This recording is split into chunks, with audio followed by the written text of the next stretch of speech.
What's up everybody, it's your boy Prof, and this is the Rodent tier list by TierZoo. This is feat real life lore. I don't know what real life lore is, but we shall get to this. Okay, what do we think is gonna be high tier? Squirrels? Rabbits is shit. Rats and squirrels. I bet my ass on rats and squirrels. So let's see. Episode was sponsored by Squarespace.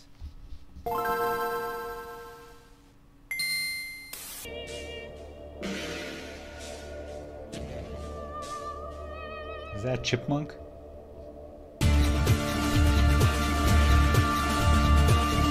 Whoa!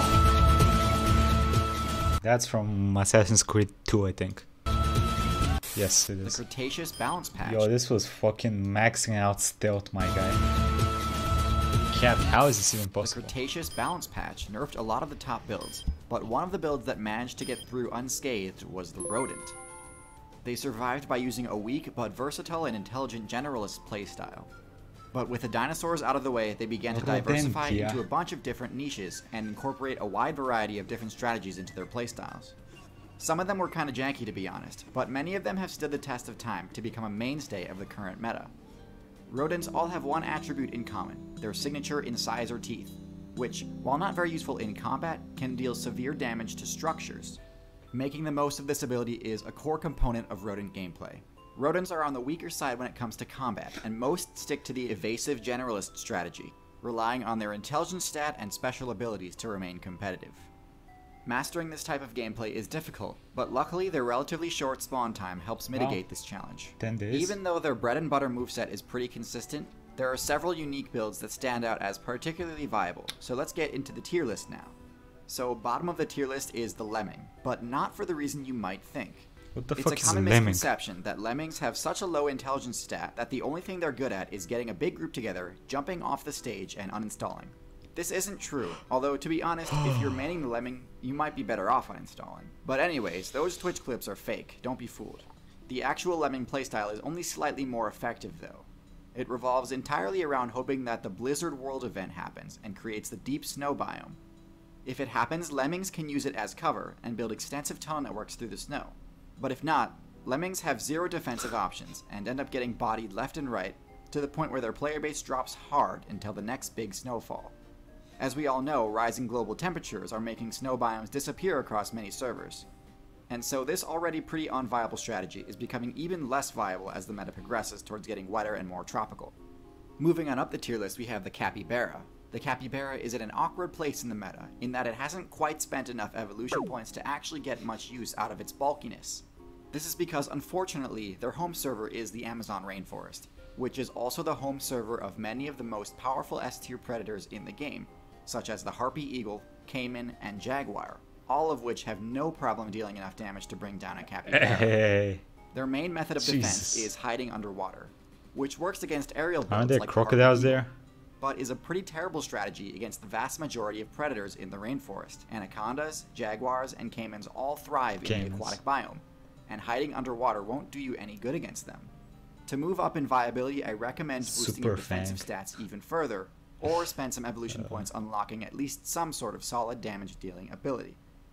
Also in D tier, I'm placing the Naked Mole Rat. The Naked Mole Rat is unique in that it's the only mammal to ever unlock the Eusocial ability. But to be honest, as cool as that is, the Naked Mole Rat uses it quite poorly and doesn't really benefit much from implementing RTS tactics into its gameplay. Yes, Naked Mole Rats have a queen, workers, and drones, just like Eusocial insects. But the only thing that makes Eusociality such an unbelievably strong strategy is that it enables a group of individuals to achieve things that would be impossible alone, like taking down a huge boss, traversing a huge barrier, or surviving a catastrophe. You never see Naked Mole Rats doing something like this. It kinda makes sense why, while other Eusocial creatures live on almost every single terrestrial server, Naked Mole Rats are confined to just a small area in Africa. Sure, they do have the coveted cancer resistance ability, but spending points to unlock an extremely rare power that benefits the individual makes no sense when playing as a Eusocial colony. Your abilities should serve the colony, not the colony's Bro, they're units. ugly as fuck. The one impressive thing they do achieve is creating a large base, God. but there are other rodents who do this better, like the next contender on this list. Jumping up to C tier, we have the Beaver, one of the most well-known builder classes in the entire game. This is where it becomes important that a rodent's teeth deal high damage to the environment.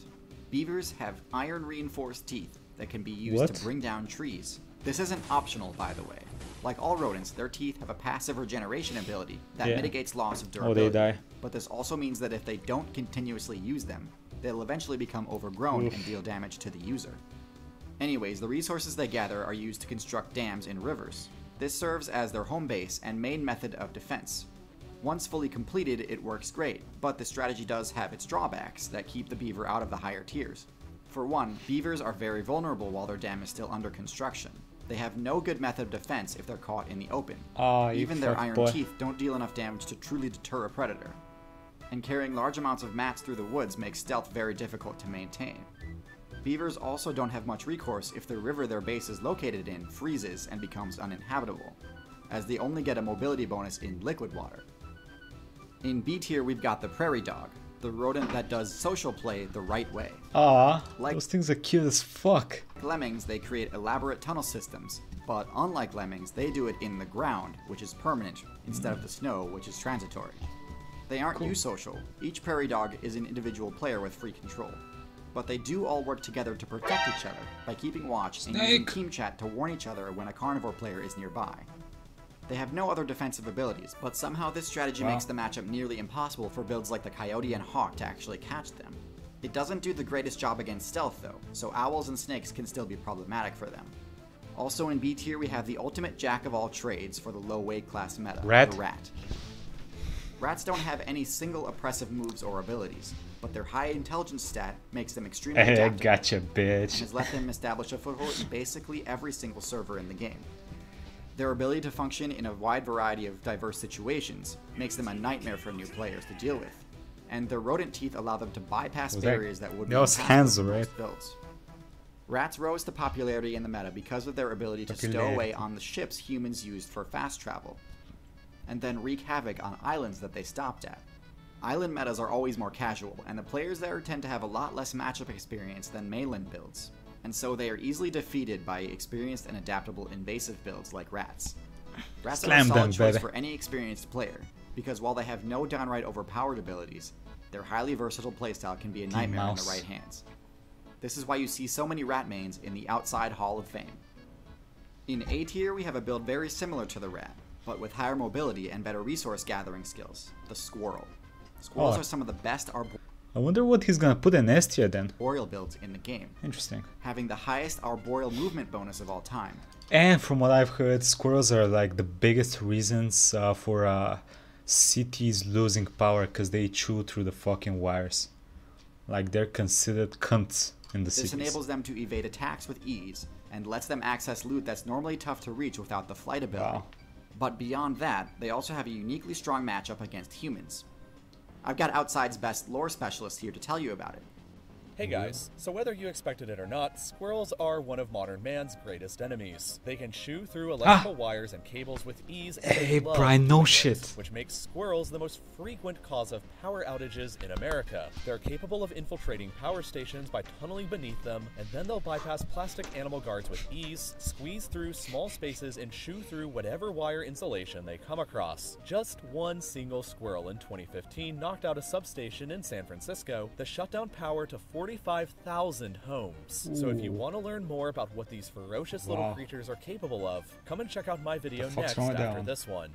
Now the top tier rodent is unique in that it's the only purely defensive based build I've ever rated as top tier. Oh, it's gonna be fuck, what was that thing called? A rat with not horns but spikes. Fuck, what was it called? Ah shit, what was the fucking thing called? Shit, brain work. Fuck. Hedgehog. I forgot about it all. Yo, my dog, I had a Rottweiler dog. It used to kill the shit out of fucking hedgehogs for some fucking reason. They would always come on like my dad's property and it would kill them. Legit. And leave them in front of the house. Like it killed more than like 10 hedgehogs in its lifetime. The porcupine. A build with such a high defense level that even the What's the difference between a hedgehog and a porcupine? most powerful predators in the game have terrible matchups against it. Ooh. The Quill ability deals damage to any player who's attacked. Oh, the hedgehog's the little bitch version of the porcupine, I guess. Make contact. Okay, my bad, This is guys. just hilariously effective against builds that rely on the move Bite or Swipe to deal damage. While the initial damage from quills isn't terribly high, every subsequent Bite or Swipe attempt while the quills are still embedded deals higher and higher damage, meaning that unless you have a support class that can remove the quills, they can be a death sentence. They have remarkably high lifespans because of this. How much? 27. Yo, this thing has a larger lifespan than Play me, as a bro. class that can do basically What the whatever it fuck? wants without worrying about attacks from most of the cast, Porcupine is your best bet. The only things that can really pose a threat to them are disjointed weapons and projectiles. But overall, Porcupines are one of the most well-protected builds of all time.